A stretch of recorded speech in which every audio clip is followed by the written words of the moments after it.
it's kind of a whole death motif. It's kind of necrophilic. They're sick. But Skull and Bones may be even more sinister than a mere society of body part collectors. I may be getting closer to the Illuminati.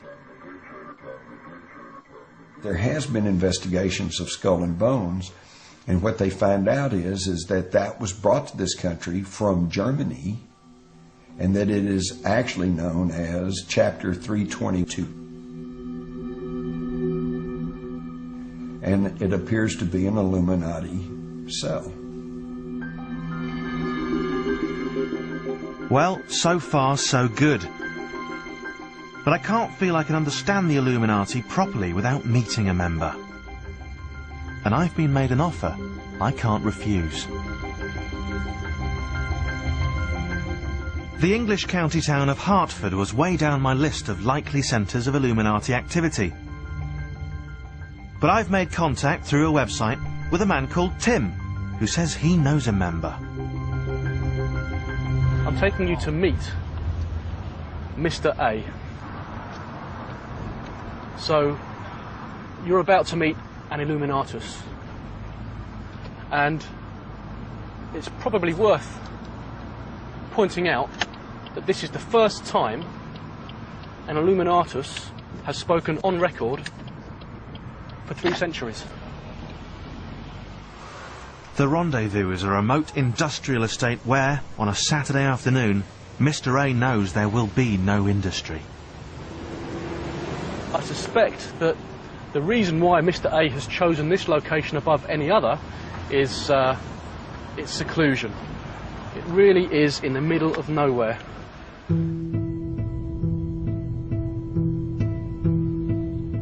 Tim abandoned us and left to pick up Mr. A.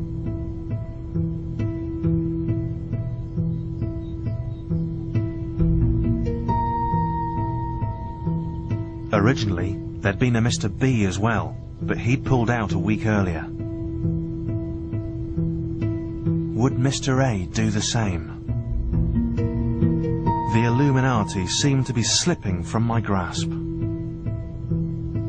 But I soon learned that even the experts have exactly the same problem. The Illuminati transcends political lines and religious lines, and therefore it's really hard to point the finger at any particular person or any particular group and say, this is the Illuminati at work. Well, that certainly seems to be true. But then I remember something that Galen Ross had shown me back in Austin. Thanks. So what are you working on? It was a bit of a breakthrough. Well, the current book that I'm working on... Galen told me that he'd come into possession of a document that proved the Illuminati's existence beyond doubt. This is like a full-on command centre. Yes. Now, I do have evidence that there is an official Illuminati organization. So this is actual evidence of the Illuminati? That's correct. And this I got from a friend who has the actual document, and he ran me a copy of it. This is a membership certificate of this person named Higgins that was made a lifetime member. Illuminati, a recognition of the divine brotherhood, objects, the discovery, accumulation, and diffusion of knowledge. It's really worth having. Yeah, if you're a member of that, it opens the doors to you to as much as your imagination will allow. At last, I've seen some evidence of the Illuminati's existence, even if it is just a slightly poor photocopy. And now I'm told of another place where the Illuminati meet up. It sounds like a sort of Illuminati holiday camp. Bohemian Grove. What is Bohemian Grove? Well, it's an annual gathering of some of the most powerful men in the world, in the middle of a forest in California. It's media tycoons, captains of industry, presidents of the United States, that sort of person. And just like Skull and Bones, the whole thing is shrouded in secrecy and mystery.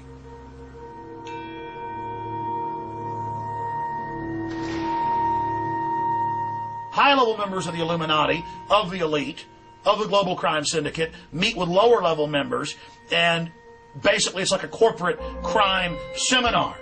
They are there planning the course of the world.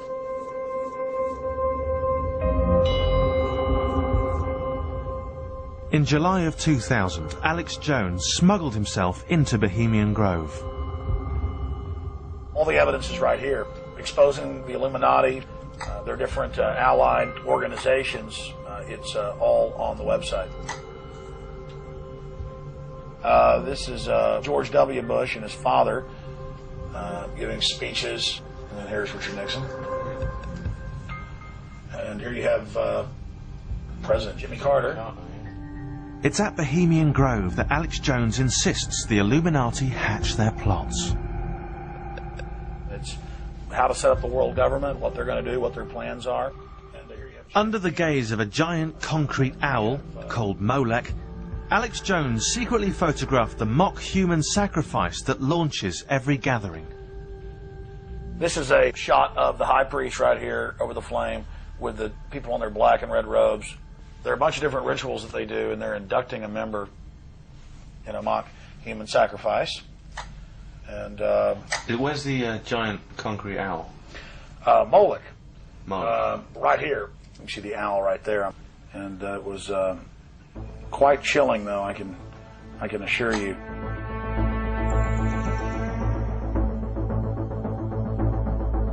If your neighbor was doing simulated sacrifices in their backyard, was worshiping Molech and doing a mock human sacrifice of a child, would you let that neighbor walk your dog?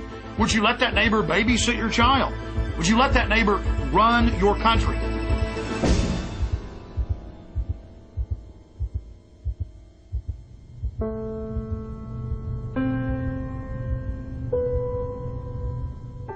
Hartford again.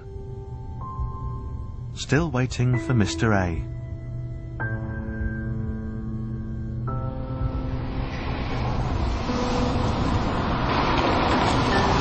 Okay, I've dropped off Mr. A. He hasn't got a lot of time, but I know exactly where we need to go and meet him. For some reason, Mr. A has now chosen another industrial estate to meet us at. It's all very cloak and dagger, or maybe just a wild goose chase.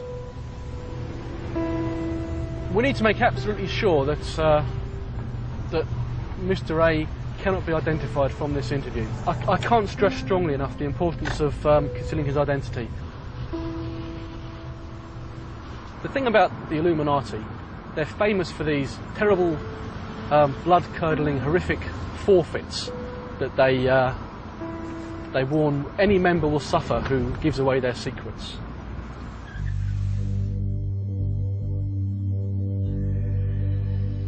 As Tim abandons us again to pick up the elusive Mr. A, we explore our second deserted industrial estate of the day, now reflecting that our pursuit of the Illuminati might be a little dangerous.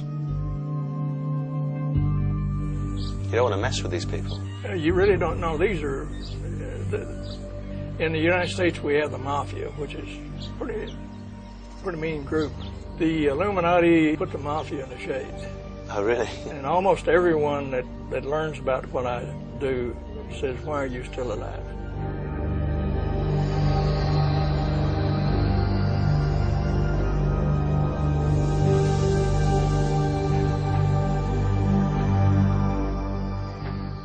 I want the Illuminati and the globalists to know that there are many of us that are willing to sacrifice our lives, that are willing to go to your camps, that are willing to die. I did get threatening phone calls with people calling up with a voice changer, "Mr. Jones, it's time for you to back off." And at that point, 4 guys came up and surrounded me. And they said, "You better back off, you better stop what you're doing." And I go, "I'll never stop. You guys are destroying humanity. I mean, it's my instinct to fight against tyranny." And one of them pulled out a little double-edged knife, and the big one, one of the bigger ones, slugged me right in the nose and broke my nose, and blood began spraying. But I'm not a badass, but I can stick up for myself, especially in a situation like that. All of us can. And so I viciously began attacking them. I know that they have lots of records on me and that they're monitoring me. And how are they doing it? Is it electronic? Yes, they have antenna arrays that monitor all electronic signals. If you use the right combination of keywords, like if you say murder, dynamite, blow up, kill, assassinate, then these computers will immediately transfer that conversation to a person sitting at a desk. So they know I'm here now? Absolutely. Just seeing if I can see them.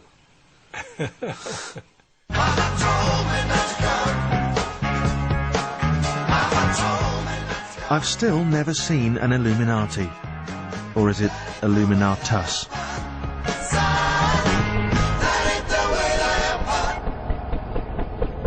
But now I'm told of yet another organisation that this most secret of societies has infiltrated. The Bilderbergers. Every year the Bilderberg group meets for a few days in 5-star accommodation, amid 10-star security.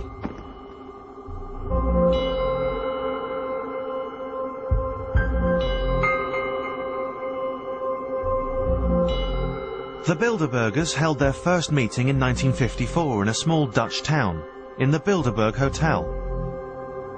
Since then, their annual meetings have attracted many of the most powerful men and women on the planet.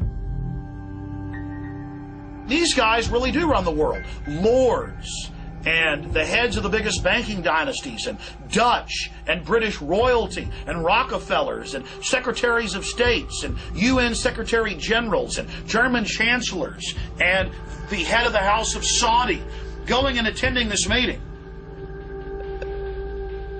Many believe that the Bilderbergers form the most powerful organisation of all. That they are the Illuminati in disguise.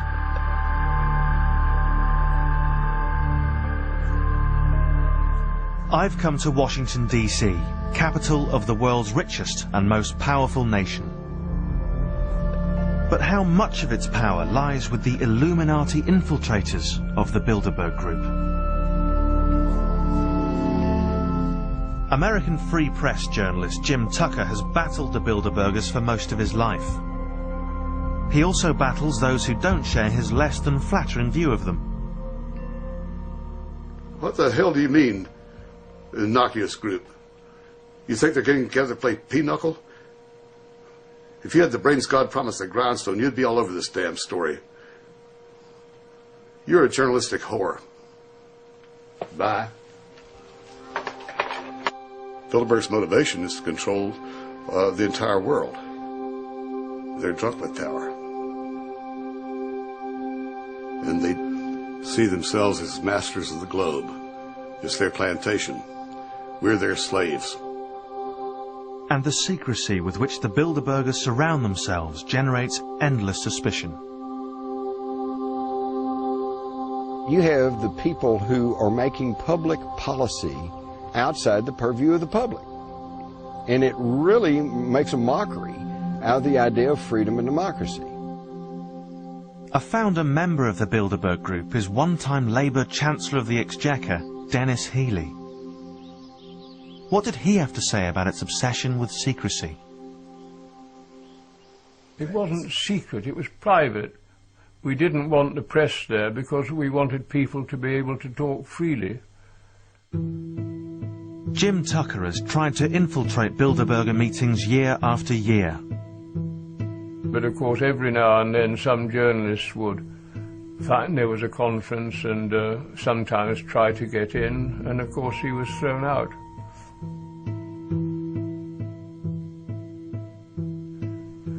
And of course there were people of utter unimportance. Dennis Healey is cute. He is real cute. They don't meet to play pinochle for 3 days. If they didn't have impact on public policy, they wouldn't bother meeting. Absolute bunkum. I never heard such nonsense. Tony Blair attended the Bilderberg meeting before he became Prime Minister. Bill Clinton attended the Bilderberg meeting before he became President of the United States. And it's significant that they attended before the meeting, so it's kind of like... They're vetted to become, to be allowed to become the leaders of their nation. That is utter bunkum again. They decide who will go to war, where the wars will be, how long the wars will last, who will finance the wars. Bunkum. I've never heard such crap in my whole life. But Galen Ross doesn't think it's bunkum, or crap. He's compiled a book listing the names of the secret rulers of the world. It includes the Bilderbergers. I published the first edition of Who's Who of the Elite.